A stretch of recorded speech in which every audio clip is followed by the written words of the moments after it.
maka kami ilhamkan kepada manusia itu potensi bertakwa dan durhaka. Itu sudah dijelaskan di dalam Al-Quran. Maka seharusnya orang itu dia punya kesempatan untuk menjadi bertakwa. Di satu sisi dia juga menjadi orang durhaka di sisi yang lain. Itu semua sudah ada potensinya. Lalu Allah mengatakan, qad aflaha man zakkaha, maka beruntunglah orang yang mau mensucikan dirinya. Wa qad khaba man dassaha, dan rugilah orang yang mengotori jiwanya. Artinya Allah itu sudah memberikan kesempatan yang adil bahwa kita semuanya dikasih potensi untuk menjadi durhaka, bisa dikasih potensi menjadi durhaka, dikasih potensi untuk menjadi bertakwa. Jadi Allah yang memberikan potensi, Allah yang memberi, kita yang menentukan. Ngono loh. Maksudnya itu. Allah yang maha memberi, kita yang menentukan, bukan. Jadi harus dipahami. Kalau ini kalau pemahaman saya loh ya, kalau pemahaman kalian mungkin diajarkannya berbeda dengan saya ya enggak masalah. Cuma saya menyampaikan ini dengan rasional. Yang sering dibicarakan kan kita berusaha, Allah lah yang menentukan, kan begitu. Kalau menurut saya tidak. Kalau menurut saya Allah yang memberikan, itu manusia yang menentukan. Allah yang maha memberi, maka manusia yang menentukan. Kalau begitu apakah Allah itu mengetahui? Allah itu maha mengetahui. Allah maha mengetahui, ya maha mengetahui. Kalau begitu masa depan itu apakah Allah itu juga akan tahu? Ya Allah maha tahu, ya pasti tahu. Lah kalau sudah tahu berarti kita besok ke neraka atau ke surga itu Allah juga sudah tahu. Ya sudah tahu. Allah juga sudah tahu kamu akan menggunakan potensi yang mana, itu juga Allah itu tahu. Nah kalau begitu apakah kehendak kita itu ada di dalam genggaman Allah atau tidak? Alelele wis ngono kuwi wis apa namanya, kalau sudah kehendak itu harus dipikir ya kehendak kita ini kita sudah diciptakan, sudah diberikan akal jiwa. Nah akal dan jiwa ini yang kemudian akan saling bekerja begitu, berharmonisasi begitu. Nah, Allah akan melihat jiwa dan akal yang ditempelkan kepada kita itu nanti akan berbentuk, akan seperti apa gitu. Wis ora usah dipikir adoh teko semono. Sing penting itu tadi kisi-kisinya yang penting harus diketahui bahwa Allah telah memberikan potensi untuk bertakwa maupun durhaka. Tinggal kita yang menentukan kita mau mengotori nafsunya atau kita mau mengotori diri atau mau mensucikan diri. Wes titik gitu aja. Lah hadis ini gimana Pak? Ya hadis ini kalau kita mau memaknai matannya secara lebih lengkap ya mau tidak mau harus belajar banyak. Tidak cukup untuk diselesaikan hari ini. Tapi saya ingin sampaikan seperti itu. Ini saya ingin menyampaikan cara menyikapi hadis. Karena ini studi hadis.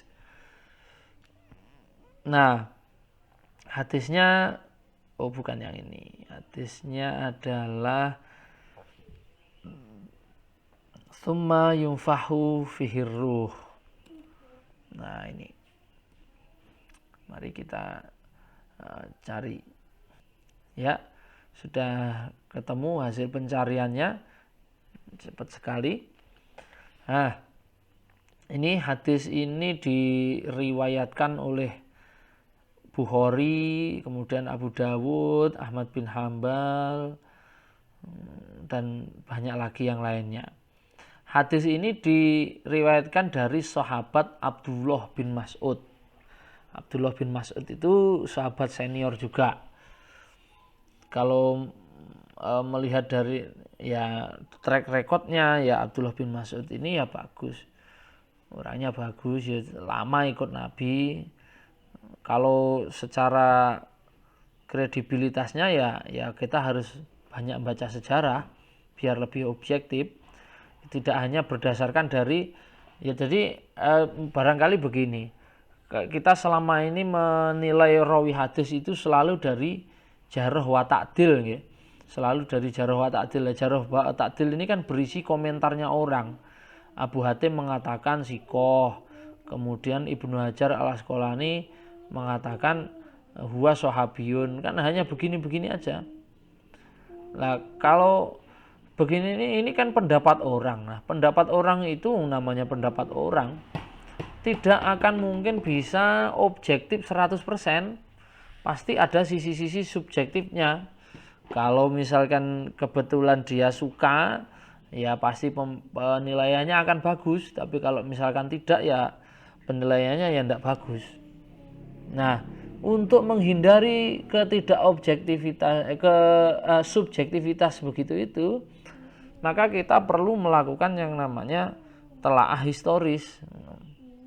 Abdullah bin Mas'ud itu secara historis seperti apa, kemudian kemungkinan ketika bertemu dengan Zaid bin Wahab ini tabi'in, ini dia menemukan Abdullah bin Mas'ud ini dalam posisi seperti apa. Maka telaah historis itu sangat penting sekali untuk melihat apakah hadis itu benar-benar otentik atau tidak.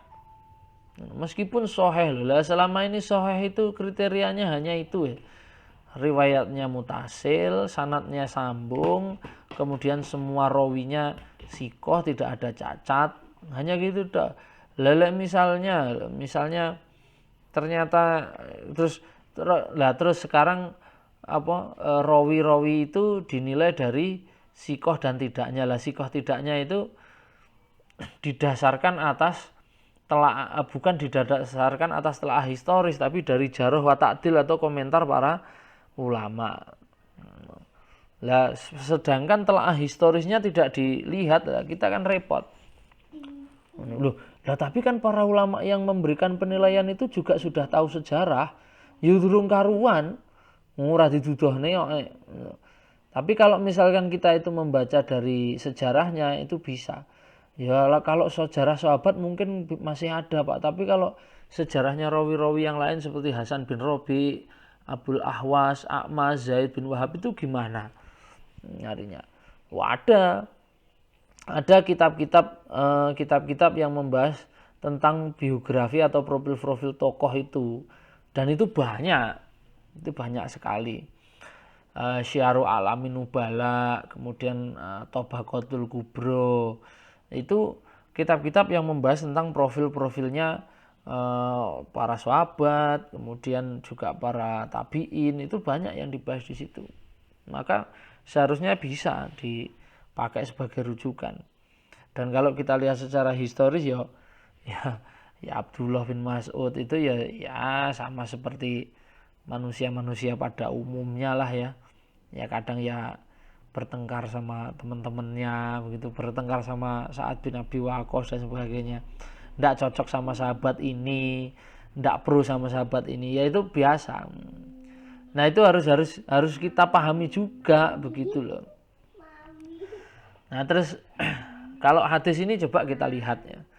Coba kita lihat hadis ini dari segi periwayatan. Ya, nah, coba kita lihat satu-satu rawinya. Rawi yang pertama yaitu Abdullah bin Mas'ud, sahabat Nabi. Dia wafat tahun 32 Hijriyah pada masanya Utsman bin Affan. Kira-kira setahun atau 2 tahun sebelum terbunuhnya Utsman. Kemudian dia meriwayatkan hadis itu kepada Zaid bin Wahab. Zaid bin Wahab ini lahirnya tidak diketahui. Nah ini yang agak repot juga ini. Dia lahirnya ini tidak diketahui. Hanya saja dia meninggal tahun 96 Hijriah. Nah begini ini loh. Ini kan kemudian menjadi agak susah untuk